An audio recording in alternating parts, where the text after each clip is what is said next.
네, 안녕하세요. 시청자 여러분. 주말 잘 보내셨습니까? 주말 사이 우리는 대한민국이 소리 없이 망하고 있는 뉴스를 듣고 분에 떨어야 했습니다. 오늘 월요일 멀리서 한 걸음에 달려와 주신 고성국 박사님과 함께 지금의 전국을 진단해 보겠습니다. 박사님 안녕하세요. 네, 안녕하십니까. 근데 한 주의 시작을 좀 활기차게 라이브 문을 열어야 되는데 이 주제만 생각하면 사실 손이 부들부들 떨리는 게 그래 말이에요. 그러니까 여러분 다 아시겠지만 검찰이 대장동 사건에 대한 항소를 포기했습니다. 이건 무슨 말이냐면 2심에서 물론 김만배나 남욱 등등이 유죄가 일부 1심 나왔지만 그것보다 더한 형은 안 나온다. 결국 유죄 나온 그 대장동 일당의 주장만을 가지고 2심에서 다투기 때문에 사실상 검찰이 반쯤 포기하고 2심 재판을 치른다는 뜻이고요. 네. 저희가 뒤에 자세히 다루겠지만 이번에 환수가 결정된 금액이 한 500억 정도밖에 안 되거든요. 네. 그럼 대장동 일당이 해먹은 거는 8천억이에요.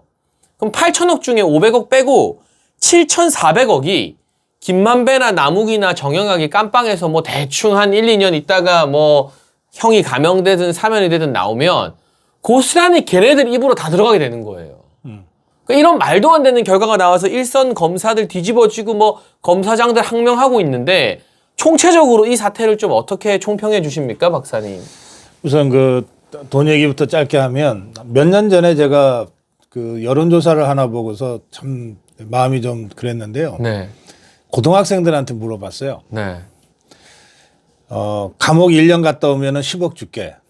그랬더니 거의 대부분이 거의 90%가 넘게 갔다 오겠다고 대답하더라고요. 고등학생들이요. 예. 네.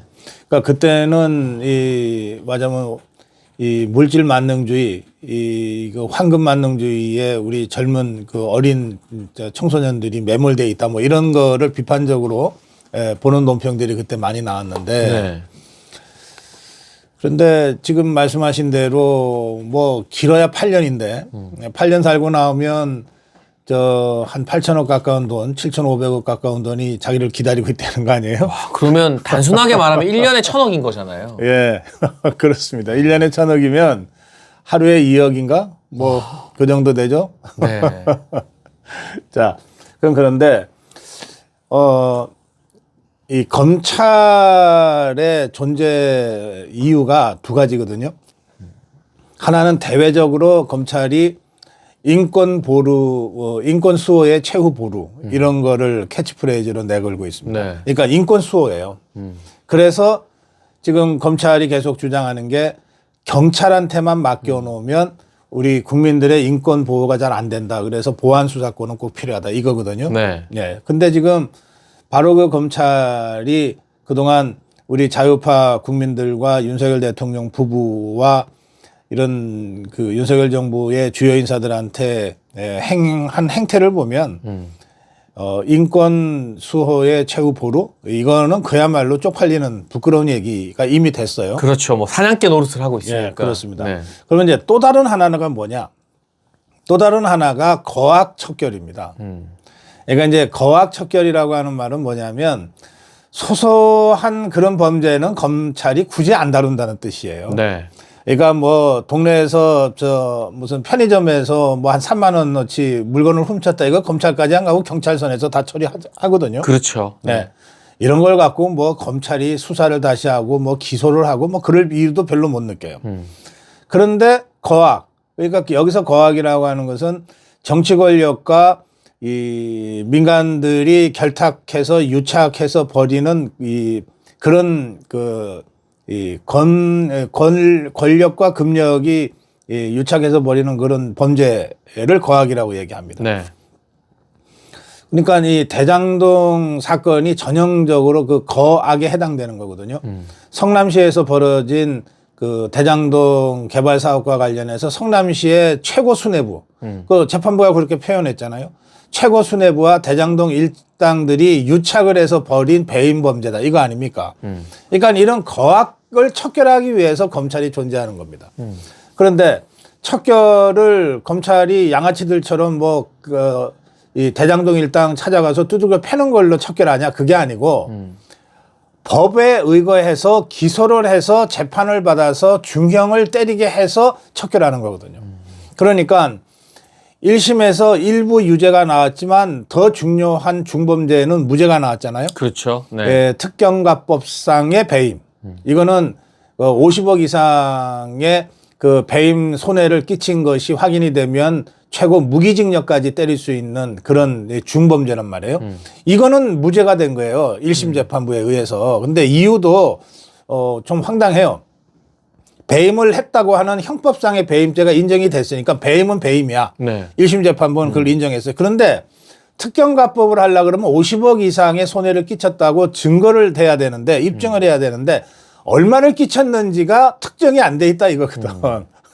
그러니까 손해를 안 끼쳤다는 게 아니라 네. 손해를 끼쳤는데 얼마인지 모르겠으니까 무죄라는 좀 납득하기 그렇죠. 힘든 논리인 거잖아요. 그런데 그 네. 재판부의 그런 그 판결을 받아들이면 검찰은 심기일전에서 그래? 그럼 우리가 특정할게. 얼마나 손해를 끼쳤는지 특정할게. 뭐 7,800억을 손해 끼쳤다라고 우리가 2심에서 특정을 해서 특경가법을 적용해서 무기징역이라는 이 그 최고형까지 받도록 해야 되겠다. 그렇죠. 네. 이 검찰은 당연히 그렇게 생각을 할 거 아니에요. 판결의 내용이 그러니까. 그렇게 해서 열심히 항소 이유서를 쓰고 또 준비를 한 것 같아요. 그런데 이것을 수사팀과 그 공판팀이 있습니다. 수사팀은 직접 수사를 담당한 검사들이고 공판팀은 공소 유지를 위해서 따로 준비 일하는 팀이거든요. 그 재판하는 팀이죠. 예, 재판하는 팀이에요. 그러니까 수사팀과 공판팀이 합동으로 회의까지 열었어요. 그리고 만장일치로 이거는 우리가 항소해야 돼. 이길 수 있어. 이렇게 해서 항소 의견을 윗선에다가 이제 품위를 했어요. 그 윗선이라는 게 서울중앙지검이니까 서울중앙지검장. 그러니까 서울중앙지검장도 자기가 데리고 있는 수사검사와 공판검사들의 만장일치 의견의 항소 이유를 딱 보고는 이건 해야 돼. 라고 결재까지 했다는 거 아니에요. 그런데 이게 7분 전에 그러니까 항소를 하려고 그러면 일주일 안에 해야 되거든요. 그거 놓치면 끝이죠, 그냥. 네. 네. 그러니까 일주일이 되는 날 그 7분 전에 밤 11시 53분에 위로부터 항소하지 마라고 하는 포기 압력이 들어온 거예요. 이 포기 압력을 중앙지검장이 그때 사표를 내면서 막았어야지. 야, 모든 책임 내가 질 테니까 일단 항소 이유서 접수해. 그랬어야지, 이자가. 맞아요. 네. 그런데 이자가 알았습니다. 그리고서는 밑에 검사들한테 야, 항소 포기해. 라고 지시를 해버린 거예요. 그러니까 이 항소 이유서를 들고 법원 앞에서 몇 시간 동안 대기하던 수사팀이 결국은 항소 이유서 접수를 못한 거예요. 그러니까 이게 사실 제일 나쁜 놈으로 따지면 예.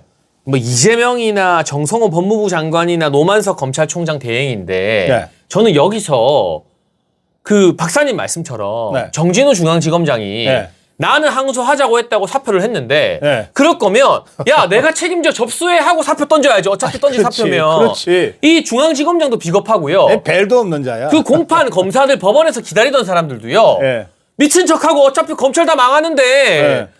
나는 모르겠다 하고 접수를 시켰어. 접수시키고 나 징계하려면 징계해라. 이게 근데 위법이 아니거든요. 네, 그럼요. 이게 뭐 항소 이유서를 넣었다고 해서 그 검사를 징계하거나 뭐 법적으로 처벌할 수 있는 조항이 없어요. 그러니까 이 검사들이 우리가 영화에서 보는 그 나름 배심 있는 검사들은 실제 현실에는 하나도 존재하지 않는 거예요. 그러니까 다 샌님들인 거예요. 네. 그러고 나서 일선 검사들이나 중앙지검장이나 뭐 찡찡거리고 뭐 사표 쓰고 하는 것, 그러니까 노만석보단 나아.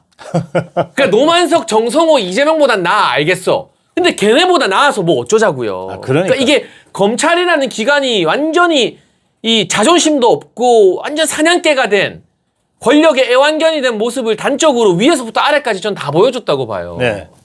하여튼 이제 그렇게 해서 이제 서울중앙지검장이 그렇게 지시를 해놓고 나서 지가 아무리 생각해도 이거는 뭐 이재명이 언제까지 갈지 모르지만 정권 바뀌면은 자기는 바로 직권남용으로 감옥 갈 것 같거든요. 그렇죠. 네. 그러니까 사표를 낸 거예요.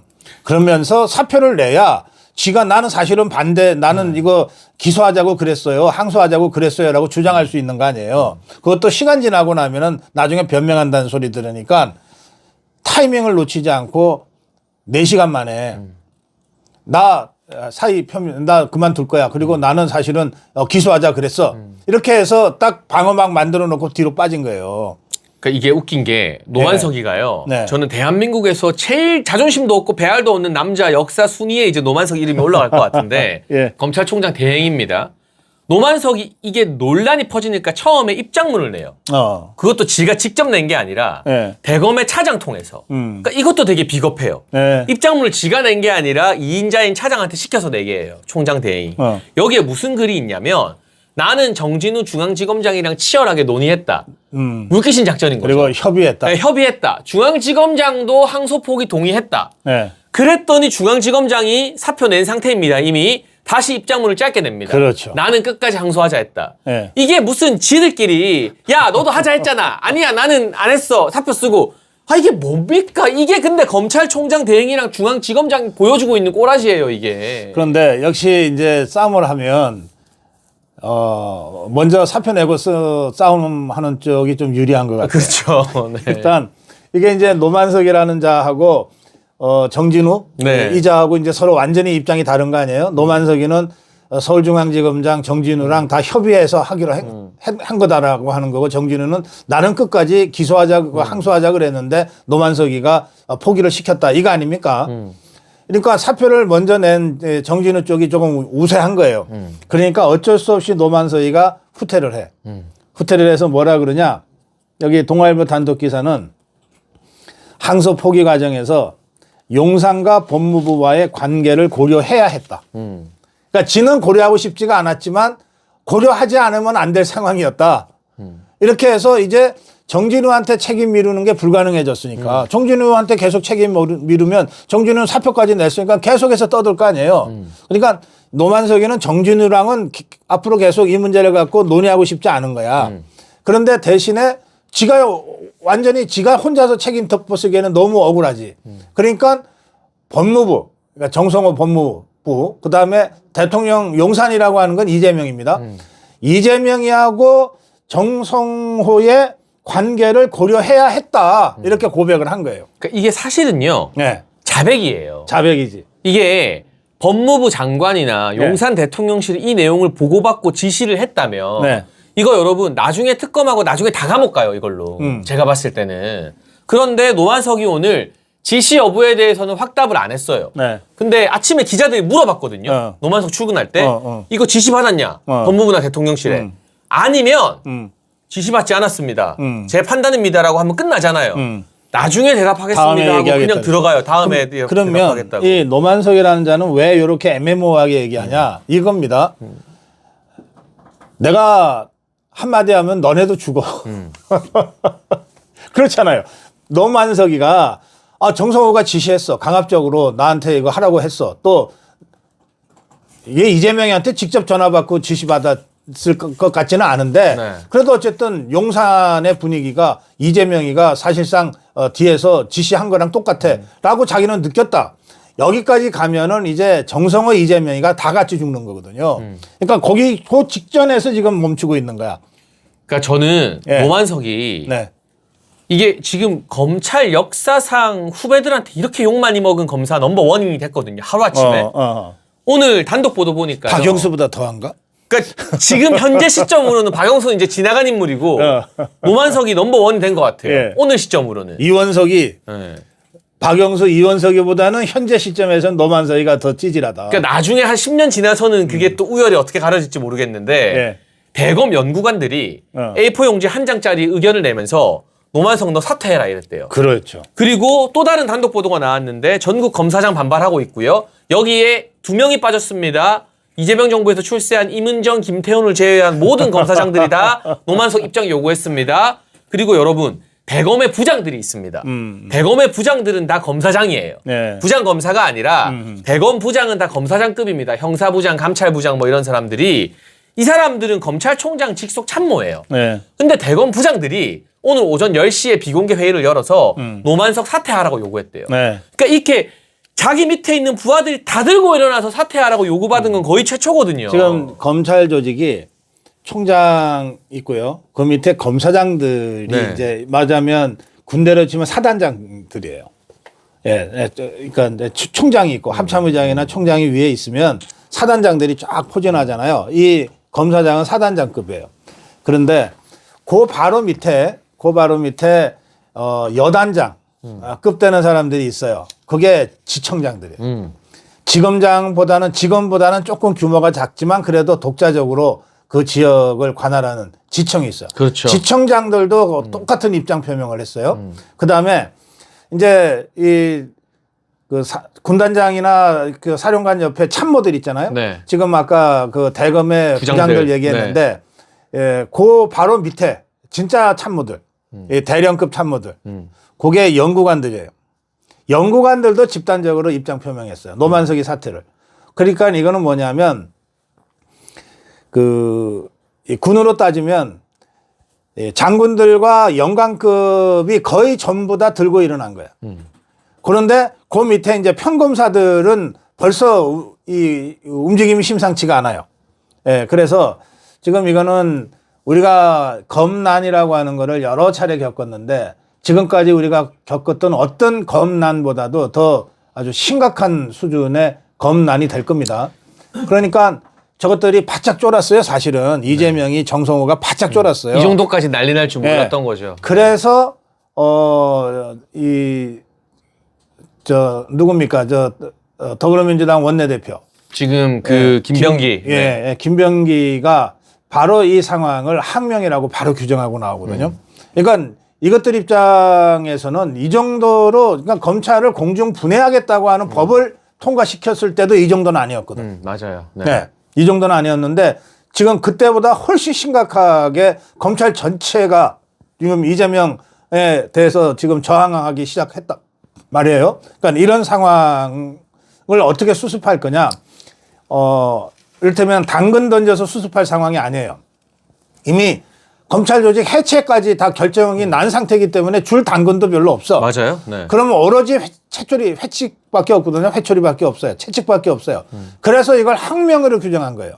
그런데 이미 뭐 1년 후면은 나 그만둘 사람들이 거기 수태셌단 말이에요. 검찰에서는 기소청으로 저것들이 만든다고 그러는데 수사는 안 하고 기소만 시키는 대로 할.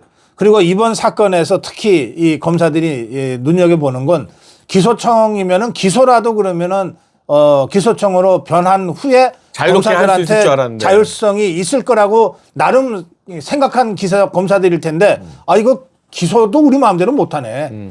항소도 우리 마음대로 못하게 하는데 이렇게 생각하는 거 아니에요. 그러면 정말 검찰의 기소청으로 바뀐 이후에 검찰에 남아있을 사람들 하나도 없어요. 그러면 이 사람들 입장에서는 뭐 1년 후에 옷 벗나 지금 옷 벗나 똑같은 거예요. 오히려 지금 옷 벗고서 변호사 개업을 먼저 하는 것이 더 나을지도 몰라. 이렇게 생각을 하면 지금 이 검사들의 이 집단 행동이라고 하는 것은 정말 이 갑자기 들에 불이 확 타오르듯이 그렇게 될 가능성이 매우 높습니다. 근데 저 김병기나 지금 민주당에서 말하는 친윤 검사들의 항명이다라는 게 왜 말이 안 되냐면요. 지금 사표 쓴 정진우, 정성호가 인사한 거예요. 지금 항명하고 있는 대검의 부장들, 검사장들, 다 지그들이 지청장들 다 지그들이 임명해서 고위직으로 올린 사람들이에요. 그거 할 때 민정수석실이랑 법무부에서 누가 친윤 라인인지 아닌지 다 속간해서 검찰 근무에서 윤석열 대통령이랑 옷깃만 스쳤으면 다 좌천시키고 법무부 연수원 보내고 다 그랬어요. 그렇죠. 아닌 사람들만 고르고 골라서 승진시켜서 대검부장, 검사장 남겨놓은 거예요. 근데 그 사람들이 오죽하면 열받아서 들고 일어났는데 거기다 친윤 딱지를 붙인다? 지금 들고 일어나서 하는 고위급 검사 중에 친윤이 없어요. 말도 안 되는 소리인 거예요, 저게. 지금 들고 일어나는 사람들이 다 친윤 검사면은 대통령이나 김건희 여사가 저렇게 고생 안 하지. 그리고 저도 이 선후배들 중에 평검사들이 꽤 있고요. 검사들이 이프로스라는 사이트가 있습니다. 아, 그래요? 자기들이 직접 글 남기고 하는. 거기에 게시글 올라왔다 이런 게 보도가 되는데 아직 보도는 안 됐는데 그 평검사 한 명이 이프로스에 오늘 남긴 글을 제가 직접 봤는데요. 제목에 비속어가 들어갑니다. 제가 방송이니까 무슨 비속어인지 말 못하는데 예. X 신하 이러면서 아하. 예? 검찰총장 보고 평검사가 열받아서 이거 사표 쓸 각오로 쓴 거죠. 그렇지. 이 노만석 X 신하 이게 글 제목이에요. 그러면서 막 쌍욕을 적어놨어요. 우와. 그러니까 이 정도 수위로 평검사들이나 뭐 일어났을 때 검찰총장 대행한테 쌍욕하고 욕하고 반말로 난리치는 경우가 없었거든요. 그러니까 지금 우리가 이제 이재명 종북주사파 권력에 의해서 완전히 그 풀이 꺾이고 이 기가 죽어버린 그리고 오염된 그런 네. 검사들과 판사들을 너무 많이 보고 있기 때문에 네. 판사 검사를 별거 아닌 거라고 생각하지만 이 사람들은 그래도 자기들 스스로는 대한민국의 네. 최고의 엘리트들이야. 최고의 엘리트들이고 그리고 적어도 그만두고 정관예우로 뭐 몇십억씩 돈 땡기기 전까지는 박봉에 그래도 당당하게 생활하면서 여기까지 온 사람들이 대다수예요. 아니 뭐 판사가 현직에 있을 때 그 거의 수십 년간을 혼자서 점심 먹는 거는 유명한 얘기잖아요. 또 검사들도 웬만해서는 사건 관계자들하고 자리를 같이 안 한단 말이에요. 몇 년 전에 누구랑 밥을 같이 먹었는데 그 사람을 어느 날 자기가 수사를 하고 기소를 하게 됐다는 그것 때문에 사실은 심각하게 어려운 처지에 빠지는 경우들이 드물지 않거든요. 그렇기 때문에 검사들도 현업에 있을 때, 현직에 있을 때는 굉장히 조심합니다. 그래서 이를테면은 뭐 밥을 먹어도 술을 마셔도 뭐 골프를 쳐도 지그들끼리 해. 외부인들을 가급적이면은 빼고 하거든요. 그러니까 나름대로 그런 그 이 원칙을 지켜가면서 자존심 하나 가지고서 어떤 면에서는 버티는 거죠.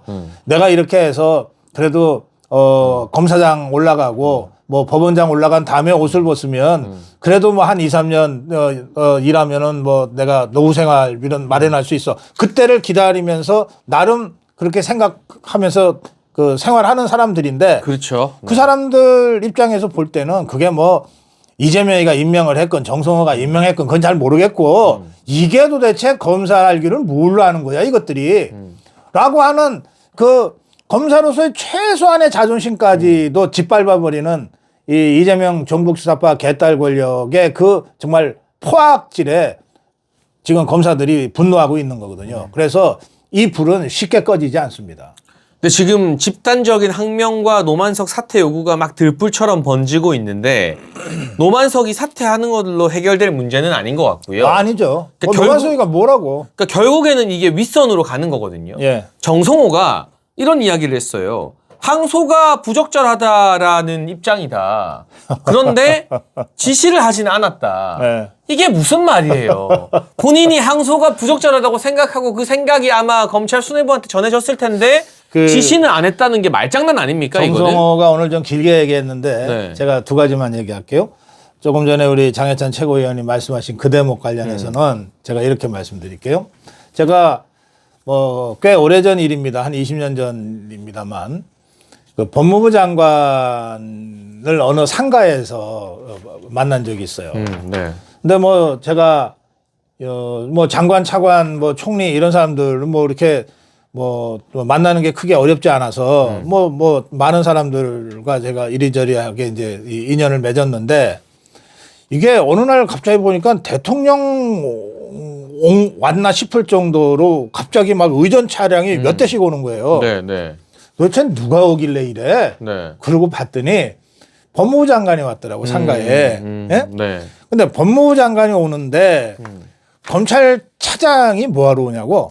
그거 수행하러 왔더라니까. 그러니까 이게 법무부라고 하는 게 어느 그 부처보다도 그런 면에서 이 하이어라키, 이 위계 서열이 굉장히 강해요. 그리고 수십 명이 움직이더라고. 그 장관 하나가 상가에 왔을 뿐인데도 제가 대충 어림짐작으로 해서 10명 정도의 이 차장 검사들까지 왔더라고요. 예, 그런 곳이에요. 자, 그러면 거기서 정성호가 지 말로 자기는 지시한 적은 없는데 뭐 재판 잘 됐네. 이거 뭐 항소할 필요가 있어? 라고 그냥 의견을 개진했다는 거 아니에요. 항소 여부를 신중하게 알아서 판단해라. 아, 그리고 알아서 판단해라 그랬잖아. 그러면 그 말을 들은 노민석이는 바로 깨갱하고 대가리 팍 숙이고 알아서 길 수밖에 없지. 그렇죠. 이게 그 명령이라고 하는 게 저 불러다가 노만석이 불러다가 야 이거 항소 포기시켜. 이렇게 하는 바보가 어디 있습니까? 그렇죠. 그냥 알아서 해 하지. 알아서 해. 근데 잘 됐구만 재판이. 그러면 나머지는 알아서 하는 거지. 그러니까 이거는 그냥 명백한 지시다. 라고 저는 정성호의 발언에서 해석을 했습니다. 두 번째는 정성호가 뭐라 그랬는가 하면 재판이 잘 됐구만 하면서 주로 유동규 예를 들었어요. 아니 뭐 검찰이 기소한 것보다도 재판에서 중형이 더 나왔잖아 형이. 아 이건 성공한 수사고 성공한 재판이구만 이렇게 얘기했어요. 네. 그러면 자 대장동 민간인 일당 5명에 대한 수사가 성공적이었고 재판도 성공적이었다면 그러면 여기에 주범에 해당되는 이재명이에 대한 수사도 성공적으로 돼야 되는 거지. 그렇죠. 네. 재판도 성공적으로 돼야 되는 거지. 그러니까 정성호 이자가 막 급하게 쫓기는 바람에 어떻게든 이 항소 포기시킨 것을 변명하기 위해서 이 재판이 잘 됐고 검찰이 항소할 이유가 없었다. 이걸 설명하다 보니까 지도 모르게 이재명이에 대한 수사도 성공적으로 잘 됐다. 이 얘기를 그냥 실토한 거예요. 네. 그래서 저는 정성호가 이 상황과 관련해서 책임져야 될 부분과는 별도로 정성호의 머릿속에도 이 이재명 수사는 잘 됐어 일단 네, 네. 라고 하는 생각이 숨어 있다 여기에. 그 저는 이 이재명이가 시급했을 거라고 생각합니다. 그런데 오늘 아침에 이제 정성호가 급하게 부랴부랴 집단에는 불 끄려고 도어 스태핑을 했잖아요. 네. 근데 기자들이 이렇게 질문했습니다. 네. 이 사건 이재명 대통령과 연관성이 있어서 이런 의견 낸 거 아니냐, 이런 결과 나온 거 아니냐. 정성호가 바로 이렇게 버럭합니다. 이 사건과 이 대통령이 무슨 상관인가? 오히려 대통령 고려했다면 다른 의견을 냈을 것이다. 그런데 이재명과 무슨 상관인지는 제가 설명해 드릴게요. 이 대장동 1심 판결문에서요. 이재명이란 이름이 총 몇 번 나오는지 아세요? 390번. 401번. 401번. 네. 아, 그걸 더 셌구나. 총 401번 나온대요. 401번. 401번. 아니 판결문에 이재명 이름이 401번이 나오는데 네. 이게 이재명이랑 상관이 없고 그냥 여기서 끝나야 되는 수사인 겁니까? 이게 성공한 수사면 당연히 이재명에 대한 수사 재판도 재개되면 이재명도 무조건 깜빵 간다는 거잖아요. 그 1심 판결문에 장해찬이나 고성국이 이름 나온대요? 없죠. 안 나오죠. 우린 관계가 없으니까. 우린 나올 수가 없죠. 네. 이름이 나가면 한 번이라도 나오면 관계가 있으니까 나오는 거거든. 와, 저도 놀랐어요. 401번이라는 말을 듣고. 와. 그래 지금 이 정성호도 변호사 출신의 법률가잖아요. 네, 네. 근데 이자가 너무 지금 다급한 거예요. 그래서 이재명과 이 사건이 관계없다고 하는 황당한 말을 했어요. 지금 이재명과 정진상이는 이번에 1심 나온 대장동 일당 5명과 별도로 이 5명과 별도로 똑같은 대장동 사건으로 재판부만 달리해서 재판받고 있어요. 어떻게 관계가 없어. 그게 지금 중단돼 있는 거죠. 어거지로 네. 사실은. 이재명만 중단돼 있고 정진상이 재판은 계속되고 있거든요. 아니 박사님 돈 이야기도 조금만 해볼까요? 예, 그러세요. 이거 7,400억 날라가면 김만배나 남욱이나 정영학이나 이런 인간들이 제일 바라는 건 예. 야 어차피 나 이렇게 주목받았는데 약간 빵에 들어가는 건 어쩔 수 없어. 한 몇 년 몸 베리고 거기서 규칙적인 생활하다 나와서 한미천 챙기겠다는 건데 그걸 그대로 다 입에 다 찔러 넣어줬어요. 그게 몇 년쯤 될까요? 우선 돈 얘기 전에. 와 이게- 이신 가면 더 줄겠죠? 그렇죠. 이게 지금 남욱이가 4년이고 김만배가 8년이거든요. 네. 유동규도 8년입니다. 네. 그러면 제가 보기에 2심으로 가면 유동규는 지금 올려치기 당한 거 아니에요. 그렇죠. 네. 그러면은 이 아무 이득 본 게 없는데. 네. 올려치기 당한 유동규는 감형이 크게 안 될 거예요. 반면에 김만배 남욱이 등은 감형이 대폭 될 겁니다. 그럼 한 4년 정도로 툭 잘라서 2심 대법까지 가서 한 4년으로 확정되었다고 치고요. 그리고 나면 벌써 감옥살이 한 것이 그 확정될 때쯤에는 2년 이상 감옥살이를 하게 될 거예요. 그러면 그 다음에 이재명이가 사면복권 특사로 풀어줘 버리면 끝나는 거예요. 그렇죠. 네. 그러면 이 김만배 남욱이 일당들은 깨끗하게 깔끔하게 이 대장동 사건을 마무리 짓고 나와서 이제 합법적으로 쓸 수 있는 돈이죠. 그 대장동 저수지에 그 담가놓은 이 돈을 자기들끼리 역할 분담에 따라서 나눠 가지고서 그거 가지고 평생 떵떵거리며 살 겁니다. 근데 누구도 시비 걸 수가 없어요. 네, 지금 상황이 그렇습니다. 그리고 보니까요, 남욱이요, 재판받으면서 말을 좀 바꿨대요. 네. 자기가 그동안 이재명한테 불리하게 했던 진술이 검사한테 협박받은 거다. 오늘 그걸 또 정성호가 인용을 했는데 그 대가인지 남욱 추징금은 여러분 예. 빵원입니다. 빵원. 그럼 남욱은 갔다 오면은 몇백억 부자 되는 거예요. 남욱이는 나타날 때부터 아주 이상했잖아요. 예. 이게 미국에 도망가 있다가 갑자기 지가 지발로 걸어왔어요. 뭐 와이프는 기자고 막 했는데. 네. 지가 지발로 걸어와 가지고서 그때부터 재판할 때마다 정치 국면이 바뀌면 말이 바뀌어요. 요렇게 바뀌면은 말을 요렇게 바꾸고 요렇게 바꾸면은 말을 요렇게 바꾸고 그래서 가장 정치적으로 이 노란한 자거든요. 그러니까 지금 이재명이 정권 잡았으니까 이재명한테 조금이라도 도움이 되는 식으로 해서 형량도 제일 적고. 근데 오늘 정성호가 실제로 예. 남욱 발언을 인용을 했는데요. 예. 남욱이 재판에서 이런 말을 했대요. 검사가 가족 사진 보여주면서 협박하더라. 칼로 찌른다고 하더라. 뭐 배를 가른다고 하더라. 이런 말을 하지 않았냐라면서 정성호가 검찰 탓을 해요. 근데 상식적으로 저도 여러분 검찰 조사받고 제가 지금 대법원으로도 사건 가 있고 저 보수 진영에서 검사 제일 싫어하는 사람 한 명만 꼽으라면 저예요. 너무 시달리고 있거든, 이 정치 네. 검사들한테. 근데 그 어떤 검사도 요즘 세상에 가족 사진 보여주면서 협박하고 뭐 칼로 배를 찌른다. 이게 불가능합니다, 이게. 이게 핸드폰 들고 들어가서 다 녹음할 수도 있고 옆에 변호인들 있고 하는데 그게 말이 됩니까? 그러니까 이런 식으로 민주당이 원하는 대로 검사를 악마시켜 주니까 기가 막히게 남욱은 거의 1,000억 정도 벌었는데 1원 한 장 안 돌려줘도 되는 거예요. 그럼 남욱은 4년 다 살고 나와도 1년에 연봉이 거의 250억이에요. 아니 당신 배는 칼 안 들어가냐고 했던 것은 옛날에 양모시기가 협박했을 때 썼던 말인데. 진짜 말도 안 되는 소리를 하고 있어요. 그걸 또 법무부 장관이 인용을 해요. 법무부 장관이. 아니 네. 그러면 검찰은 법무부 장관이 책임지잖아요. 네. 그러면 만약에 정성호의 저 말이 사실이라면 그 검사 찾아가지고서 바로 저 감옥에 보내야지. 그 진상조사 해야죠. 네. 그냥 말도 안 되는 말하고 소리를 하고 있어, 넘어갈 말도 일이 안 되는. 아니지. 아니 무슨 지가 오탄이에요? 연봉을 1년에 250억을 받게? 감옥에 있으면서? 와, 그리고 이 7,400억 이게 원래라면 성남 시민들한테 돌아가야 될 돈인 거잖아요. 그렇습니다. 그래서 배임인 거예요. 이 이익이 여러분 원래라면 어디에 쓰여야 되느냐? 그 주변 일대 터널 뚫고 도로 만들고 네 로타리 만들고 공원 만들고 하는데 써야 되는 돈인 거예요, 이게. 제가 대장동 현장에 나가서 취재를 한 적이 있어요. 네. 거기 대장동 잘 아는 주민들한테 설명을 들으니까 그리고 그런 저 단지를 조성하는 시공 쪽, 시행 쪽을 좀 아는 분하고 같이 가서 들으니까 대장동이 그 위치 자체는 정말 천혜의 그 주택단지로 정말 좋대요.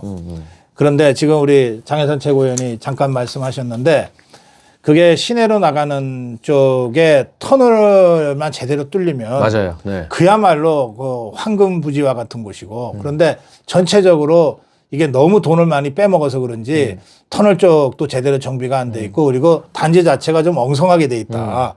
그 얘기를 하더라고요. 네. 그래서 왜 그렇게 엉성하냐 요즘 그런 시행이 어딨냐 그랬더니 워낙 돈을 많이 빼먹다 보면 그렇게 된다는 거예요. 그게 그렇게 해서 빼낸 돈이 7,800억이라는 거죠. 그러니까 여러분 저도요 사회생활 하면서 뭐 건설한다 시행한다 하는 분들 많이 만나봤거든요. 네. 아파트 하나 시행하면 대박이 납니다. 근데 보통 이 사람들이 말하는 대박의 액수가 회사가 가져가는 돈이 한 몇백억이에요. 몇백억이지. 몇백억 가져가면 그 사람들이 이제 대박에서 시행 하나로 그냥 평생 먹고 사는 거예요. 네. 근데 시행이라는 게 살면서 2번 하기 힘든 로또라고 하더라고요. 그 업계에서. 네. 그럼 그 몇백억 번 걸로 그 다음에 계속 시행한다고 하다가 하나도 결국 못하고 그냥 다 까먹고 가는 경우도 많고. 근데 이번 케이스처럼 한 회사가 뭐 여러 개를 한 것도 아니고 네. 한 아파트 단지 하나 개발해서 네. 8천억을 남겨먹는다? 이거는 대한민국 건설 시행 역사상 아마 찾아보기 힘든 일일 겁니다. 단건일의 최대라며. 네, 그러니까 이게 말이 안 된다는 거예요. 근데 이거를 이재명이가 내가 직접 주도했다. 내가 이거 국가적으로 모범 사례다. 국고 이익을 엄청 환수한 거다라고 말하는 거는 야, 이 판결이 나오고 이 결과가 나왔는데도 국민들이 안 들고 일어나는 거 오늘 누가 페이스북에 그렇게 썼더라고요. 대한민국 지금 조용한 장례식 중이라고.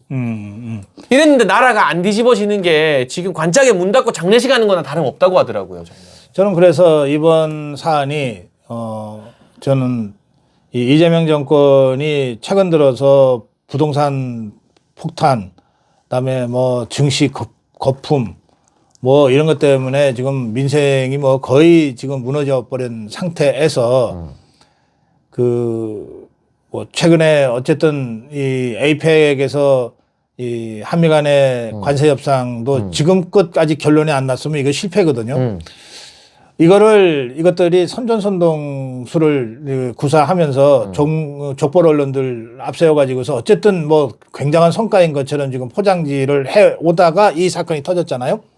이걸로 이재명 권력은 완전히 땅바닥으로 처박게 생겼다.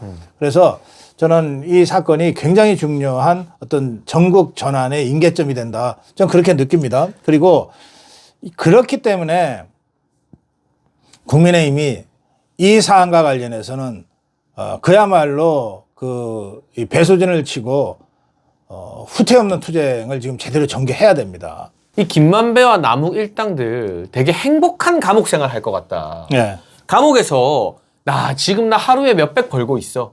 나 1년 연봉 250억이야. 네. 1년 연봉 1000억이야. 이러면서 지내면 실제로 이렇게 이 사람들이 돈을 어마어마하게 벌었다는 게 소문이 다 나잖아요. 그럼 그 감옥에 있는 수용자들도 되게 잘해줘요. 나중에 뭐라도 떨어질까봐. 거의 황제 같은 감옥 생활 하게 되는 거예요. 불가에서 설명하는 그 지옥도라고 하는 거를 보면,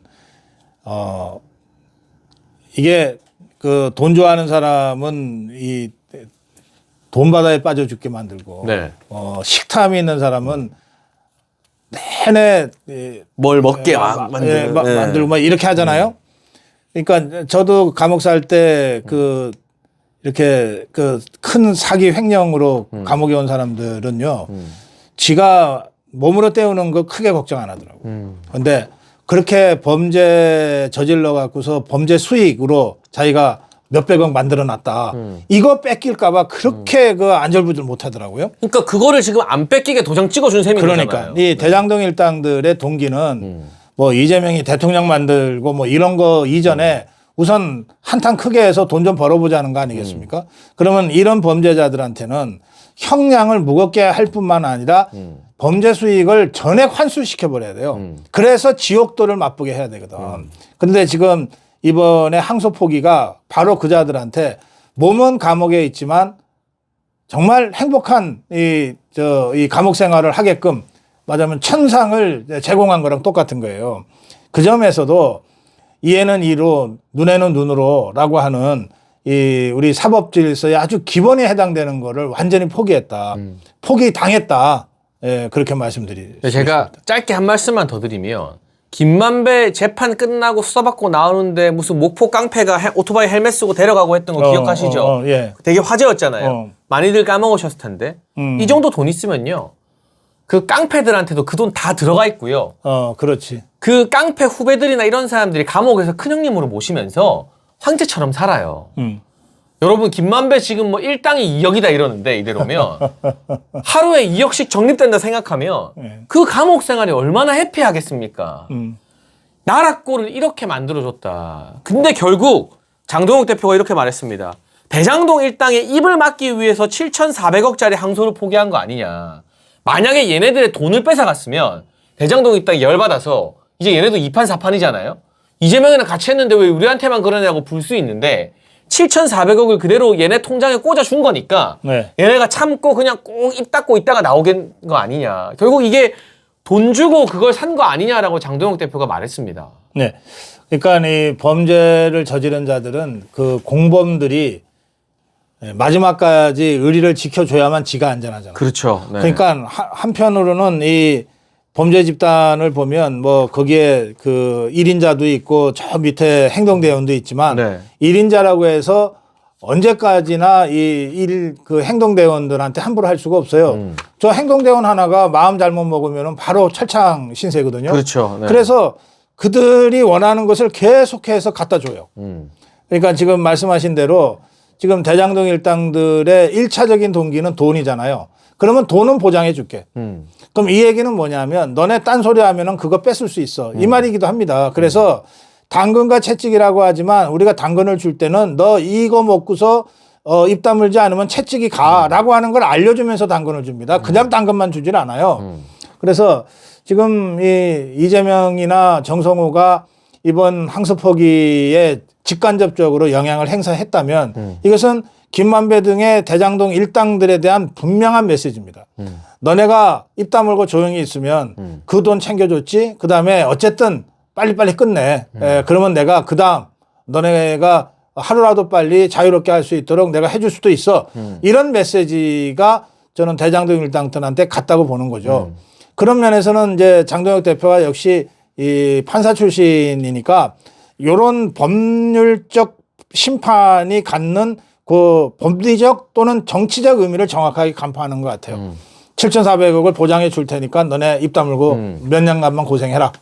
이런 식으로 거래가 있었던 거다. 이렇게 지금 규정하고 있는 것 아닙니까? 결국 장동혁 대표는 이게 국정조사와 특검을 해야 된다. 네. 그리고 그 끝은 이재명 탄핵일 것이다라고 이야기를 했는데 네. 민주당이 동의해주지 않으면 국정조사나 특검이 지금 좀 불가능한 상황이잖아요. 어쨌든. 네. 그럼 계속 이 프레임을 유지해서 총선에서 과반 정당이 되면 지체 없이 국정조사는 할 수 있고 네. 특검 같은 경우는 우리가 통과시켰을 때 이재명이 거부권 행사하면 그게 또 하나의 또 사단이 날 거라고요. 그런 식으로 이제 총선까지 이걸 이어나가야 되는데 또 김민수 최고위원은 안 되더라도 통과가 안 돼도 일단 이 사안의 심각성을 알리기 위해서 우리끼리라도 국회에서 이재명 탄핵안부터 발의하자라고 했어요. 네. 국민의힘 이 사건을 두고 어떤 식으로 투쟁을 전개해 나가야 될까요? 할 수 있는 모든 걸 해야 됩니다. 그러니까 여러 가지 카드가 있을 수 있는데 지금 장혜선 최고위원이 쭉 설명하셨는데 네. 가장 쉽게 하는 것은 상임위 질의, 본회의 현안 질의 네. 뭐 이런 겁니다.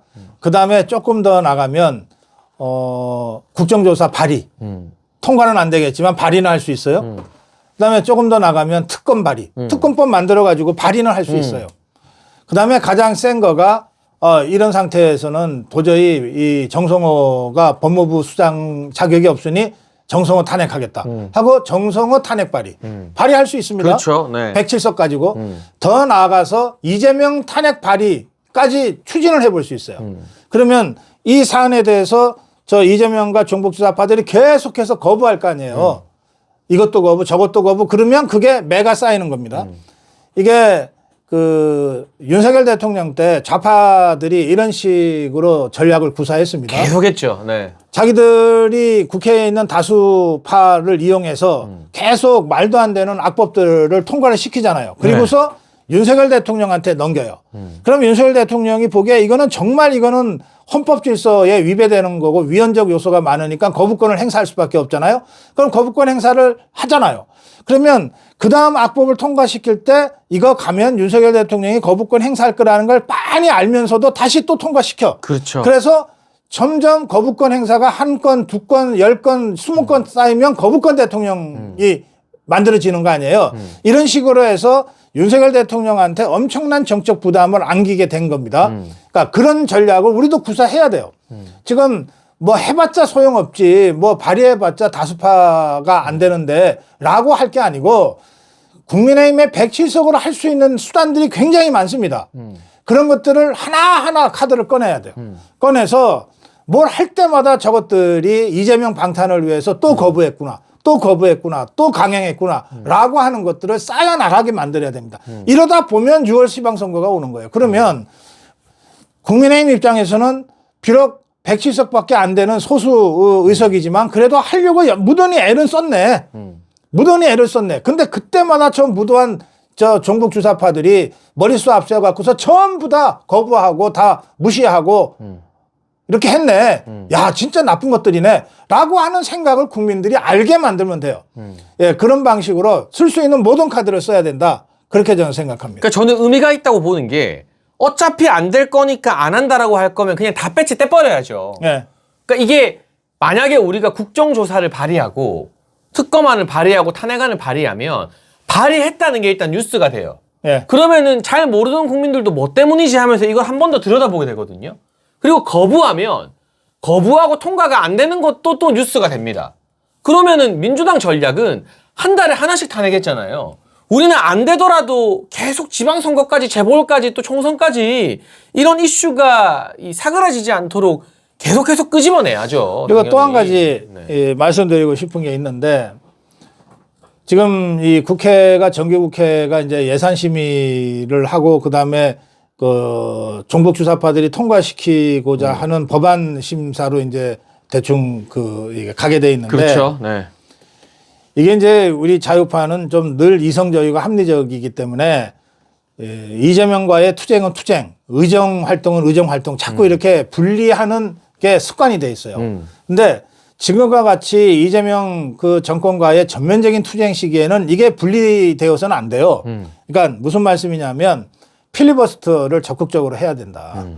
그게 민생 관련 법안이건 뭐건 간에 우리가 국민의힘이 아무리 필리버스터를 해도 24시간밖에는 못 하잖아요. 그렇죠. 네. 다만 24시간 필리버스터를 하면 하루를 늦추게 되고 그다음에 필리버스터를 일단 한 건 한 건 하게 되면은 보통 좌파들이 한 10대 개 모아놨다가 한꺼번에 따다당 하는 거를 못하게 만드는 효과가 그렇죠. 있어요. 네. 그렇게 되면 저 좌파들 입장에서는 예산 날짜는 다가오지 12월 9일까지 예산 처리가 안 되면은 뭐 준예산으로 가야 되지 막 이렇잖아요. 그러니까 압박을 점점 받게 된다고요. 그러니까 우리 입장에서는 최대한 이재명 종북주사파 세력이 압박을 받고 벼랑 끝으로 몰리도록 밀어붙여야 돼요. 비록 힘은 약하지만 그래서 1대1로 붙으면은 우리가 불리할 수밖에 없지만 그래도 끝까지 밀고 나가야 돼요. 그 점에서 저는 이번 본회의에서의 필리버스터를 하는 방식과 제가 아까 말씀드린 각종 할 수 있는 모든 것들을 다 하나하나씩 카드를 꺼내야 돼요. 여러 개 한꺼번에 꺼내지도 말고 이거 할까 저거 할까 망설일 것도 없어요. 제일 손쉬운 방법부터 시작해서 강도를 점점 높여가고 그리고 그때그때 필리버스터를 결합하고 이런 방식으로 해서 투쟁을 전면화해야 된다. 저는 어차피 이 승부는 내년 6월 지방선거에서 난다고 봅니다. 그렇죠. 네. 그러면 내년 6월 지방선거는 우리 입장, 국민의힘 입장에서는 전면적인 반 이재명 투쟁 전선 속에서 선거를 치러야 돼요. 그러면 우리가 이길 수 있거든요. 반 이재명 투쟁 전선을 구축하는데 국민의힘이 의회라는 공간과 의회 바깥에 이 광장이라고 하는 것을 유효적절하게 결합하는 방식으로 반 이재명 전선을 전면해야 됩니다. 그걸 하기 위한 출발점으로 이번 사건을 우리가 그 계기로 삼자 그렇게 제가 말씀을 드리는 겁니다. 네. 그리고 맨날 하는 말이요. 좌파들이나 민주당이 야당일 때 언제 이것저것 가리고 싸우는 거 보셨습니까? 걔네가 언제 나라 생각합니까? 정부 운영 생각합니까? 안 하잖아요. 네. 우리는 국정을 방해하는 게 아니라 이재명이 하는 이놈의 국정을 하루라도 시간 늦추는 게 국익에 부합된 일이에요. 그러니까 야 그래도 우리가 보수인데 뭐 이 법안은 통과시키고 저것만 하고 하는 그런 제발 택도 하는 답답해 죽을 것 같은 그 대학 교수 같은 소리 어디 그 공무원 같은 소리 하지 말고 싸울 거면 상대가 우리가 가뜩이나 숫자도 적고 힘도 약하며 어떻게 싸워야 되느냐. 야 쟤 건드렸다가 내가 팔 하나 날라가겠다. 그렇게 고양이가 찌를 봤는데 와 찌가 나도 물겠다. 내 코가 깨지겠다. 그래야 고양이가 찌를 무서워하는 거예요. 그런 결기 눈 뒤집어지는 결기가 아니면 싸우나 마나 아무 의미가 없어요. 그냥 찍소리도 못하고 밟히는 거지. 좀 제발 좀 이 국면에서 제가 언젠가 뭐 이재명 지지율 60%인데 뭐 탄핵 같은 이야기 하면 안 된다 이런 이야기를 국민의힘 정치인들이 하더라고요. 제발 그딴 소리 하지 말고 좀 이런 대목에서는 하나로 뭉쳐서 좀 제대로 싸워봐라. 그러니까 이제까지요 국민의힘이 싸우는데 우리 국민과 지지자와 당원들이 야 저렇게 세게 싸워도 돼? 하면서 말린 적이 한 번도 없어요. 네. 에게 이거 하고 말어가 되었어요. 근데 진짜 한 번은 너무 싸우네 그렇게까지는 안 해도 돼라고 우리가 말하게끔 한번 싸우는 모습을 보여줘야 민주당도 겁이라도 먹을 거 아닙니까? 우리 자유파가 대차게 야당으로서 대차게 싸웠던 거가 박근혜 대통령 때 천막치고 당사한 다음에 6개월간 장애투쟁한 적이 있어요. 그때거든요. 그때가 계절적으로 겨울이었어요. 근데 이 박근혜 대통령이 그 당시 야당 대표로서 6개월 동안 그 엄동설안에 밖에 나가서 장애투쟁하거든요. 그러니까 그런 모든 요소가 박근혜 당시 대표의 그 처절함을 국민들한테 알리는 그런 효과가 있었고 결국 그 싸움에서 이겼거든요. 그러니까 그 머리 숫자만 가지고서는 해보나마나 안 되는 게임이라고 생각하지 마시고 사실은 그 저 한 190명 뭐 있어봤자 진짜 목숨 걸고 달려드는 107명이 이길 수 있어요. 그리고 이 지금 그 이번 항소 포기 그 이 압박 사건도 보면 정말 우리가 가만히 있었는데 먹을 거 갖다 준 거랑 똑같거든요. 네. 그리고 지금 우리만 흥분해서 이러는 게 아니잖아요. 검찰 전체가 지금 들고 일어나고 있어요. 저것들이 항명이라고 규정할 정도로 지금 상당히 심각한 위기적 상황이에요. 그러니까 이걸 못 받아 먹으면 나가 죽어야지. 그래서 저는 이번 이 국민의힘에 처해 있는 상황은 굉장히 방향만 제대로 잡으면 굉장히 풀어가기 쉬운 그런 정국이다. 국민의힘 입장에서는. 그리고 이 흐름을 6개월만 유지하면 지방선거입니다. 이게 뭐 지방선거가 1년 후에 있고 2년 후에 있으면 그때까지 이 텐션을 유지하자고 저도 말씀 안 드리겠어요. 근데 6개월 정도면 해볼만 하거든. 박근혜 대통령의 6개월 장애투쟁을 염두에 두고 한번 제대로 기획을 좀 잡아서 해봐라. 그래서 저는 국민의힘 쪽에서 당분간 제발 이런 기사 안 나왔으면 좋겠어. 무슨 이 지방선거 뭐 연찬에 무슨 뭐 얘기 뭐 공천을 어떻게 한다 이런 얘기. 이게 진짜 한가하게 보이거든. 맞아요. 네. 그거는 내년 3월 4월 달에 당에서 알아서 하면 돼요.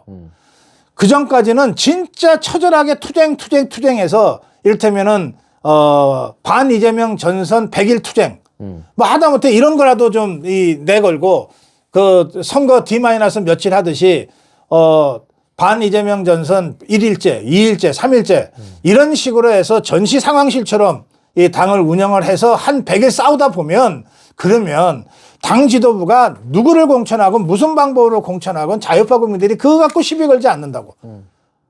네, 그런 방식으로 선거를 해라. 그리고 선거 기획을 안 할 수는 없는데 그거는 그냥 몰래 해라. 안 보이게 해라. 그래도 된다. 네, 그 말씀을 좀 드리고 싶네요. 그 최선의 지방선거 전략이 바로 투쟁입니다. 네. 야당으로서 이 이재명 정부가 이 자살 폭탄 테러 하듯이 막 터트리고 있는 5만 가지 사건 사고들에 대해서 제대로 대응하고 싸우는 게 지방선거 전략이지 다른 게 있는 게 아니다라는 네. 거. 오늘 박사님 말씀 여기까지 정리해보고요.